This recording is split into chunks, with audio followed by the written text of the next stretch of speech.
Hey, everybody. It's Kevin Davidson, your host for Kevin's Corner, real estate from a marketing perspective.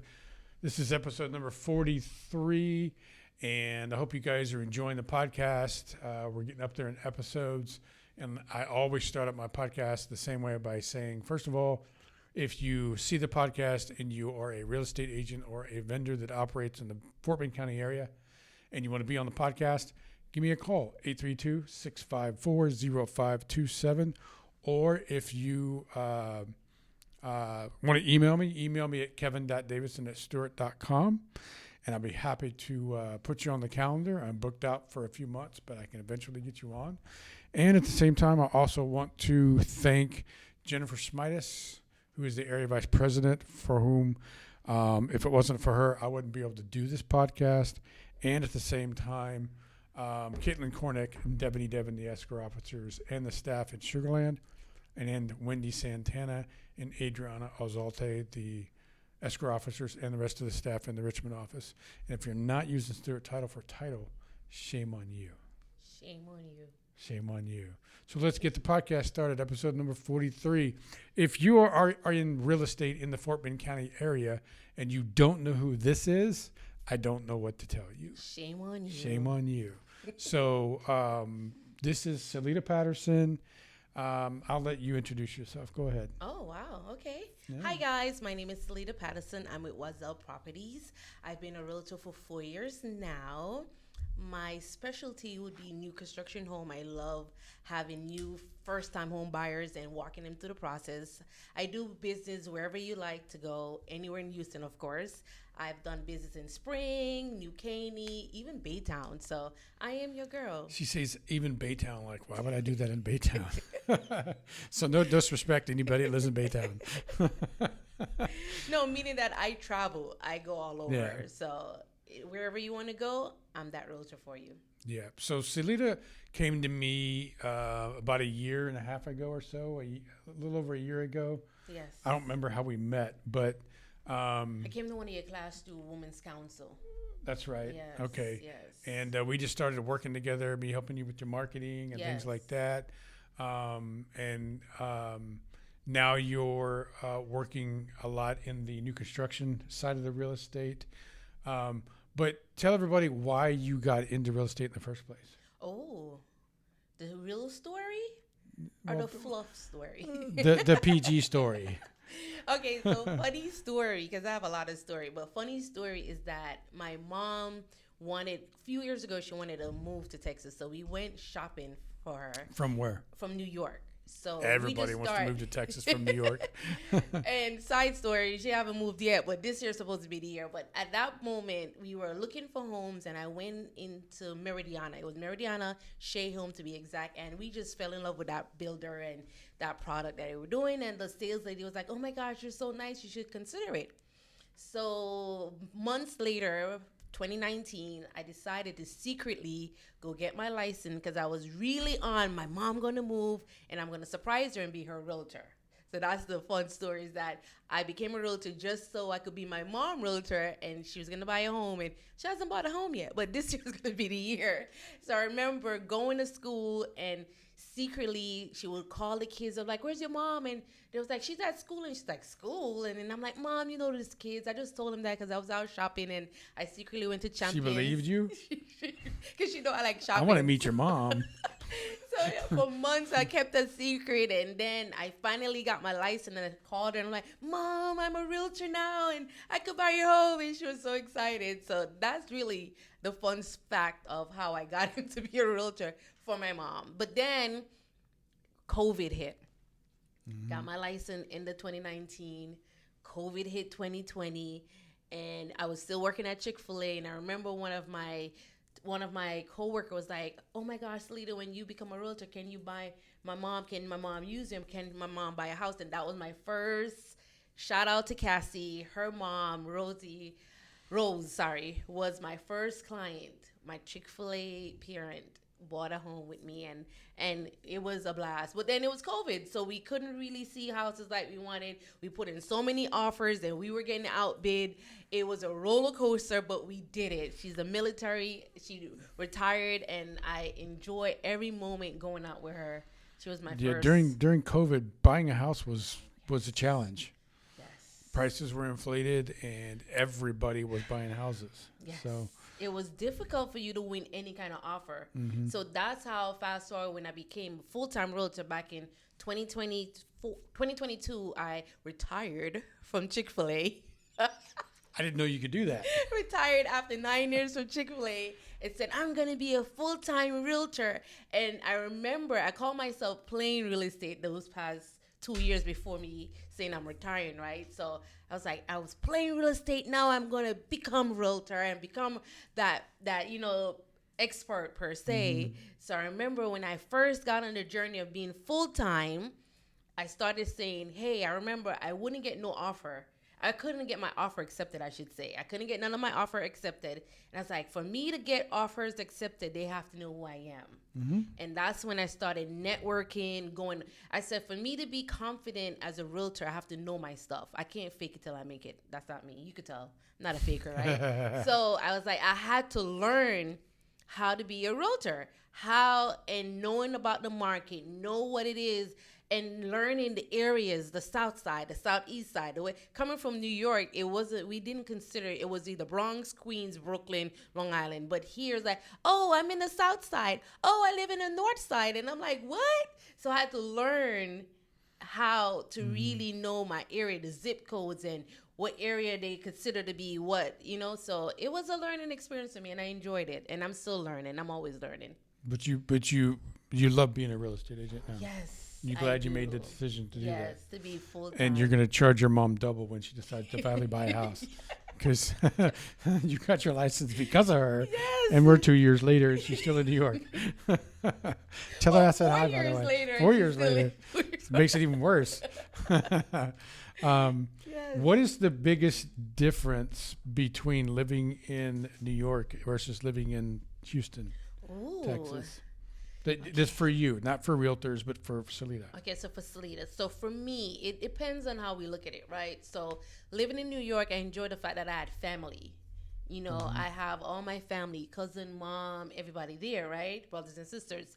Living here, it just means the kiddos. But what makes it good for me is that I've got a relationship with so many people and so many realtors, and I've becoming a realtor full time. I've gone to so many different areas of Houston. When I was a manager at Chick-fil-A, I would just work at Chick-fil-A, stay in Missouri City, go to Pearland. My son was in football, so then the only time I would see other parts is when we do football games and stuff like that. But now, as a realtor, I am traveling all over. So I got to really love Houston, right? And love the fact that there's something to do. And it's such a good community in terms of raising your kids. Like, if you have kiddos, it's good for you to travel. It's good for you to bring your kids. You have soccer, football, whatever sports you want to get them in. That's good on the family aspect of it, right?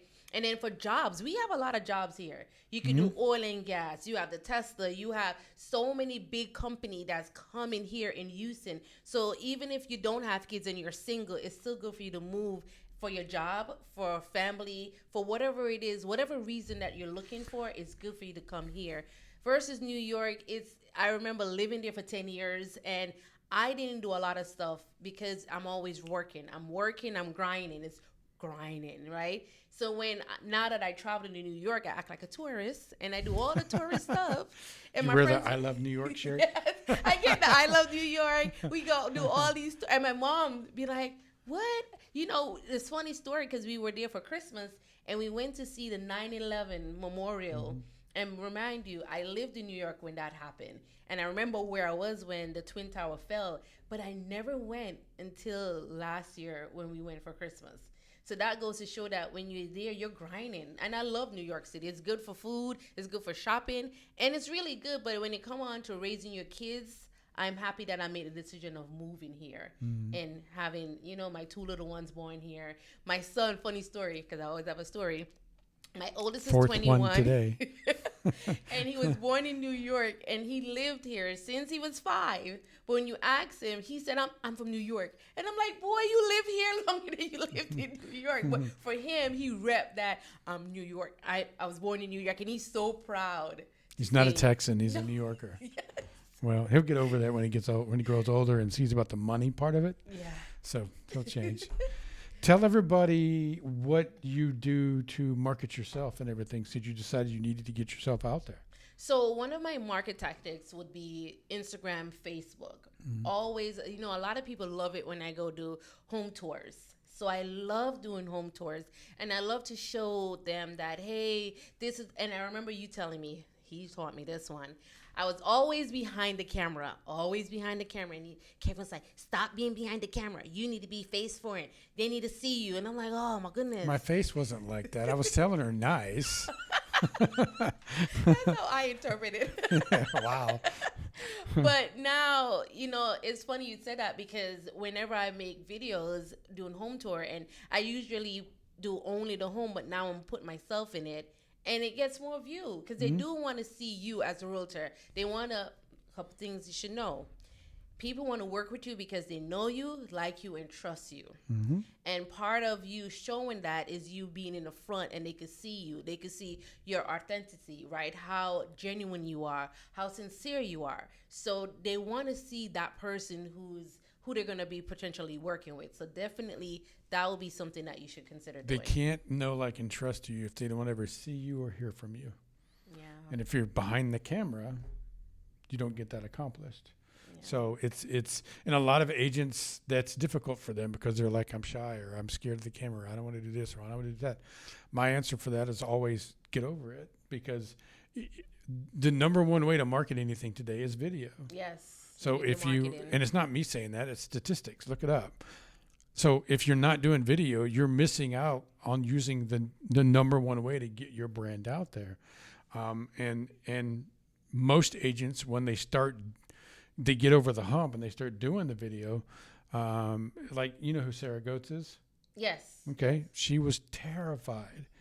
She calls me up one day all hysterical. I'm like, what's wrong? She goes, I did my first video and I don't know what the problem was. This is so fun. I'm like, I told you, So once you just start doing it, you'll eventually, just like riding a bike, you'll eventually figure it out. And, you don't worry about what everybody thinks about what they're seeing in your video.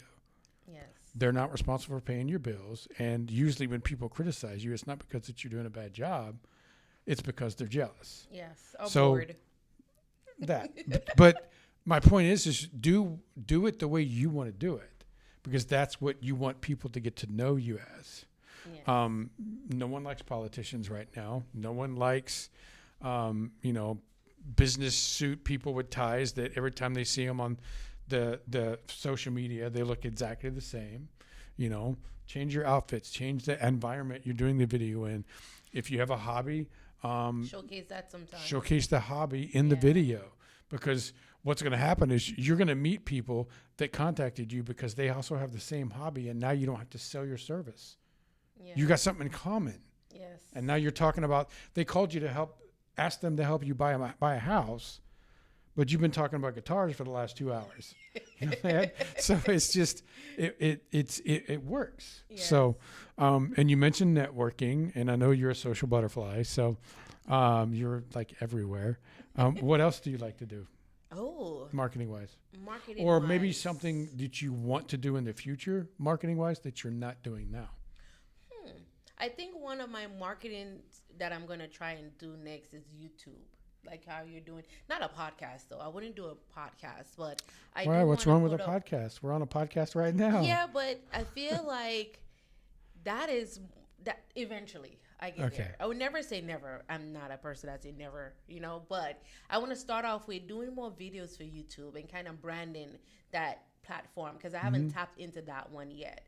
So that's on my to-do list.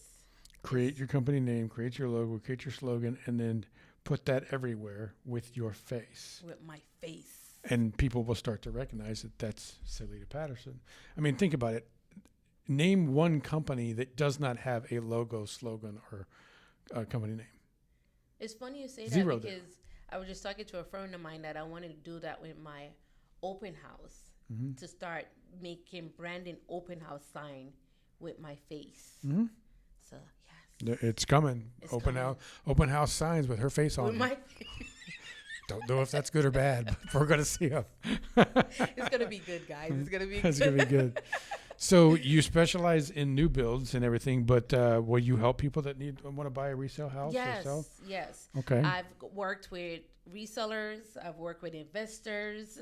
I love investors. I remember that. Yeah. And what about, will you help people lease a property? Yes. Okay. Yes. What do leasers turn into?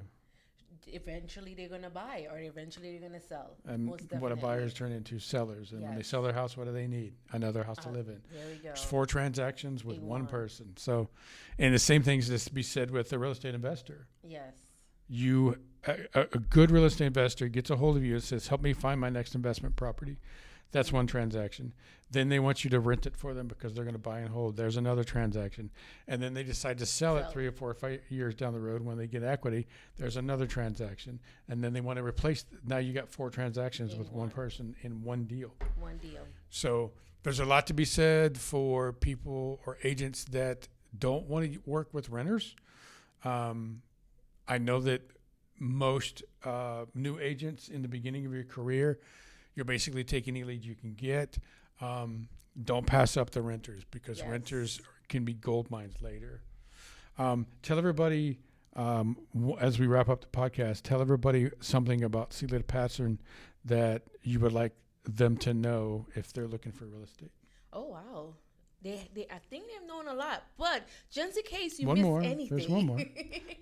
Hi, my name is Saleta Patterson. If you're looking for a realtor that's going to make sure that you have the best experience, that is me. I'm all about making sure that I take you from point A to point B and always hold your hand. I am that one that's going to hold your hand. Now, if you don't need somebody to hold your hand, I won't hold your hand. But if you are looking for someone that's going to guide you, I am here for you. I do work with an awesome title company. So if you're looking to sell, I have the title company that's ready for you. I've also worked with a couple of blenders that if you need anything, they're going to be there to definitely guide you through the process from how to start getting your loan, how the process going while you having your loan, and closing, they'll show up to be there for you. I have all the people you need. I have inspectors. So if you know, when you're buying a property, you do need to have an inspector. We got one coming up. Yeah. There you go. So whatever you need, I have a team, literally a team behind me, and I'm always here to support you. And if I don't know the answer, I have someone that definitely will give you that answer. So I would love to gain your trust. I would love to work with you, and call me. My phone number is 832-427-2825. And if you need to email me, it's saleta.patterson@yahoo.com. Remember, guys, that's important. She's got a team behind her that she helps her with her business, and not a lot of agents have that. So she can help you with any aspect of the buying or selling transaction, leasing transaction, or investing transaction. Give him your phone number one more time. 832-427-2825. Saleta Patterson, guys. She's been on the podcast before. She'll be on it again later. So look for her out there. She is an upcoming real estate agent, and we love working with her here at Stewart Title. And that's actually my direct number. There you go. I usually give out the Google number. No spooky people, okay? Just business only. Yes. Awesome. We'll be right back with segment number 2 of episode number 43 with Jonathan Lang from Texas Real Estate Inspection Services. And I hope I got that right. Bye, guys. Bye.